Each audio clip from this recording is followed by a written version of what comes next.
Les vaccins sont-ils impuissants face aux variants aujourd'hui? Mais en tout cas, les variants qui sont actuellement présents, donc je dirais principalement le variant alpha qu'on a appelé le variant britannique dans certains pays, mais chez nous et principalement en Europe, le variant delta. Dans les échantillons en Belgique, on est à plus de 99% de variant delta. Donc ça, c'est un fait. Or, ça facilite l'histoire, puisque quand on avait un mixte avec du variant delta, du variant sud-africain, du variant brésilien, c'était un peu plus complexe, puisque suivant par quoi on était infecté, on avait un échappement immunitaire qui était différent, ça veut dire une efficacité vaccinale différente.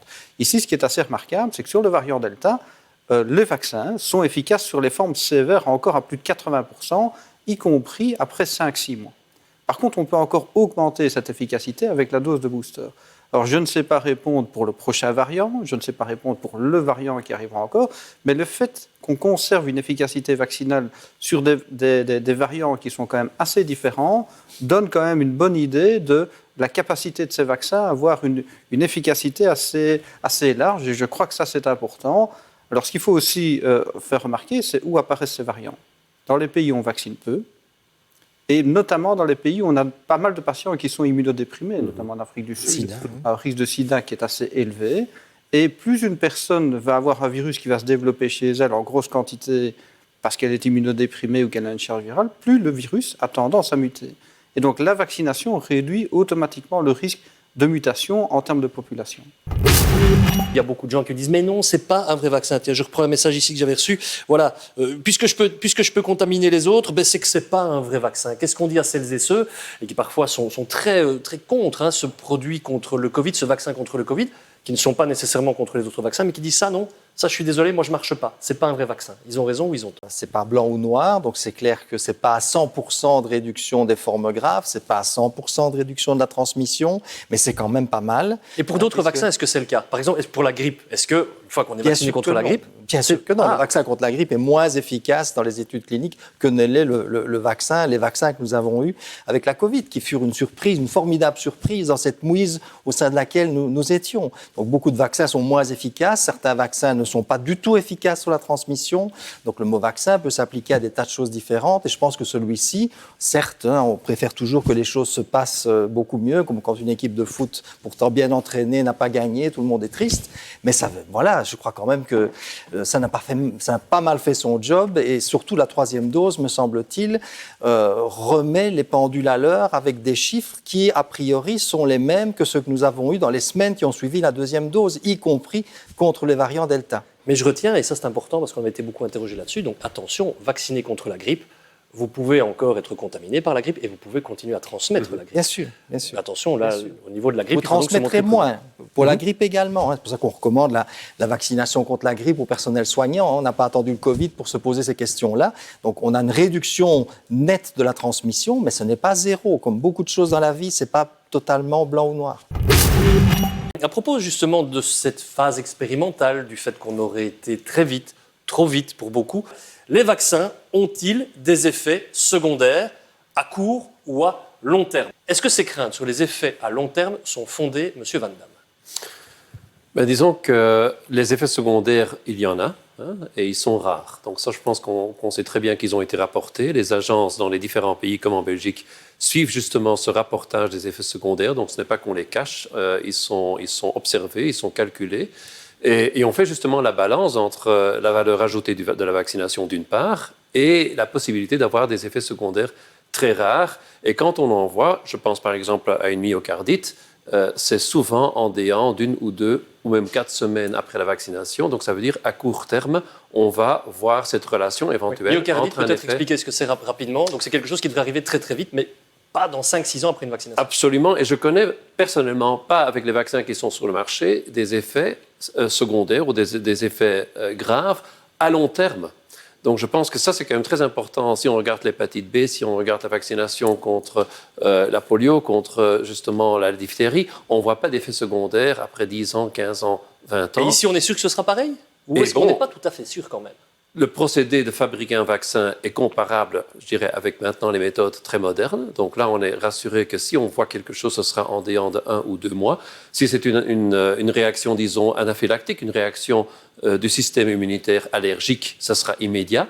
Donc ça, ce sont des choses qu'on peut, d'une part, observer et aussi suivre d'une façon et traiter d'une façon médicale immédiate aussi.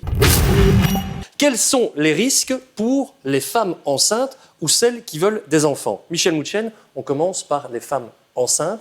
Peuvent-elles, doivent-elles se faire vacciner? Quel est votre conseil? Prudence ou franchement aller vers la vaccination? Les femmes enceintes doivent se faire vacciner pour des tas de raisons. Donc, la grossesse est associée à un état d'immunosuppression qui est lié à la tolérance fœto-placentaire. Et donc, cet état d'immunodépression les rend plus susceptibles aux formes graves. Et par ailleurs, les enfants dont la maman a fait un Covid pendant la grossesse peuvent avoir des retards de croissance, toute une série de conséquences à la naissance. Donc, bien évidemment, les femmes enceintes doivent se faire vacciner. Et ces vaccins ne vont en aucun cas être tératogènes ou provoquer d'autres problèmes. Ça a été bien étudié sur un très grand nombre de sujets. Vous comprenez que sur les milliards de personnes qui ont été vaccinées, bon nombre de femmes l'ont été pendant des périodes de grossesse. Autre question pour celles qui voudraient tomber enceintes. On a vu aussi pas mal de témoignages de femmes qui disaient « Oui, mais moi j'ai été vaccinée et ça a complètement perturbé mon cycle hormonal. » Évidemment, moi je suis très mal placé pour juger de ça. Mais est-ce que vous appelleriez à la prudence sur cette question précise ou est-ce qu'au contraire, on a aujourd'hui des raisons d'être rassurants? Alors, je pense qu'on a toutes les raisons d'être rassurants. J'en sais peut-être un peu plus que vous, mais cela dit, ce n'est pas seulement pour ça que vous me posez la question, je crois. Mais donc, les raisons pour lesquelles on peut avoir des cycles menstruels modifiés sont multiples, multifactorielles. Les vaccins peuvent en être une, éventuellement, transitoire, éventuellement, parce qu'il n'y a pas de certitude par rapport à ça, étant donné que quand on compare des groupes de vaccinés à des groupes placebo dans les études, ces troubles ne sont pas nécessairement rapportés parce que ces troubles de cycle menstruel sont tellement fréquents qu'on ne les rapporte pas nécessairement. Par contre, il y a vraiment une chose sur laquelle je voudrais insister vraiment très très clairement, c'est que je pense qu'il y a une angoisse dans la population féminine jeune de problèmes liés à la fertilité qui pourraient être induits par la vaccination. Là, je voudrais vraiment être très claire, je pense qu'on l'a déjà dit, mais là, il s'agit clairement de personnes qui sont victimes de désinformation. Et c'est vraiment le cas. Il ne s'agit pas de doute qu'on a par rapport à la fertilité éventuellement affectée par la vaccination. Il s'agit tout simplement de désinformation quand on parle de problèmes de fertilité liés à la vaccination. Il n'y a aucun argument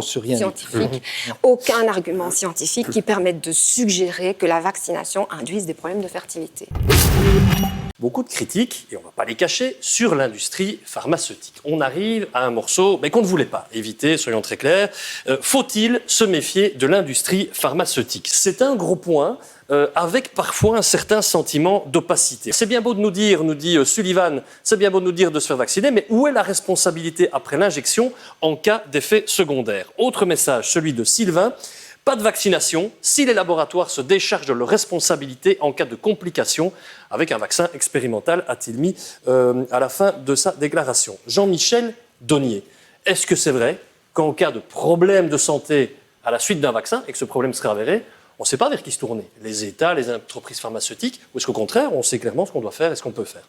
Donc tout d'abord, en remarque préliminaire, je m'étonne souvent qu'on estime que les scientifiques... les agences régulatoires, les politiques sont à la solde de l'industrie pharmaceutique. Ce n'est pas le cas. Il y a une indépendance complète de l'analyse des données qui est faite par les agences régulatoires, et ça, je crois que c'est important de le dire. Deuxièmement, et c'est un rapport, vous verrez également par rapport au coût des vaccins. Pourquoi est-ce qu'on a réussi à avoir des vaccins en Europe en grosse quantité pour l'ensemble des pays de façon équivalente? C'est parce que la Commission européenne a permis d'avoir des contrats avec l'industrie pharmaceutique qui permettait d'avoir des vaccins dans tous les pays au prorata de la population. Donc ça veut dire que la Belgique représente à peu près 2,5% de la population. On a eu des vaccins plus ou moins en même temps. En co-développement, ça veut dire qu'il y a eu un cofinancement. Donc qui dit cofinancement dit co-responsabilité. Donc vous allez avoir, en cas de problème, une co-responsabilité de l'industrie pharmaceutique et des pays. Alors le corollaire de ça, c'est que le prix des vaccins aujourd'hui, c'est moins qu'un coût d'une PCR. Le prix de vaccin, c'est moins que n'importe quel médicament qui est développé maintenant. Donc il coûte très peu, moins de 20 à 25 euros pour la plupart des vaccins. Je vous dis, une PCR, c'est de l'ordre de 46 euros, et ça, c'est important. Deuxièmement, ce qui coûte le plus, ce qui coûte la peau des yeux, comme on me disait pour une expression un peu particulière cet après-midi, c'est d'être hospitalisé. C'est ça qui va coûter à la société bien plus que ce qui pourrait arriver avec des vaccins. Et là, on peut se retourner tant vers des fonds d'indemnisation que vers l'industrie pharmaceutique si elle a démontré qu'elle a commis une faute. Et donc tout le système est en place, en cas de faute ou en cas d'effet indésirable, de se retourner vers les autorités. Ah ben ça, c'est un élément, une info-service, presque, j'ai envie de dire. Vous parce avez que beaucoup l'information ignorent que- sur le site de l'Agence fédérale des médicaments et des produits de santé qui explique ça également clairement. Et pour ceux qui ne veulent absolument pas dépendent de l'industrie pharmaceutique, je leur conseille de se faire vacciner. Pourquoi ? Parce que s'ils ne se font pas vacciner et qu'ils sont hospitalisés, le coût et ce que va rapporter les médicaments à l'industrie pharmaceutique est beaucoup plus élevé en termes de médicaments anticoagulants, en termes de médicaments éventuellement à prendre comme anticorps monoclonaux. Ça rapportera beaucoup plus à l'industrie pharmaceutique Donc, que le coût en du gros, vaccin. vous êtes en train de nous dire, vaccinez-vous, l'industrie Pour ceux qui pharmaceutique sont fera moins de contre bénéfices. l'industrie pharmaceutique, faites-le. Parce que M. Onzias disait quand même, on n'a pas dû chercher beaucoup, hein, quand on tape le nom d'une entreprise pharmaceutique, peu importe laquelle, mais une en particulier par exemple, ben, on découvre très vite une condamnation, je le disais, pour corruption dans plusieurs pays. Alors, je veux bien reconnaître que ce n'est pas une condamnation pour avoir tué des millions de personnes, mais c'est quand même une corruption. Est-ce qu'on peut faire confiance à une entreprise, une industrie qui a été reconnue coupable de corruption ?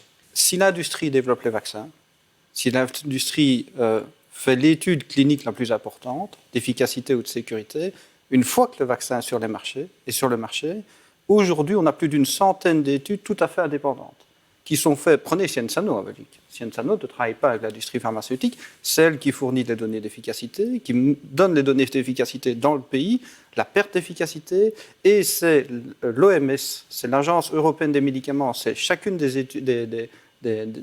des pays membres qui étudie aussi la sécurité. Donc une fois que le vaccin est sur le marché, on a plus de données tout à fait indépendantes de l'industrie pharmaceutique que de l'industrie pharmaceutique elle-même. Et ça, il faut le rappeler, et chacun des pays étant souvent indépendant. Sciensano fait sa propre étude, indépendamment de la France, indépendamment de l'Angleterre, et c'est quand même étonnant que l'efficacité des vaccins se regroupe dans tous les pays où on fait des études indépendantes et qui se rapprochent de celle de l'industrie pharmaceutique.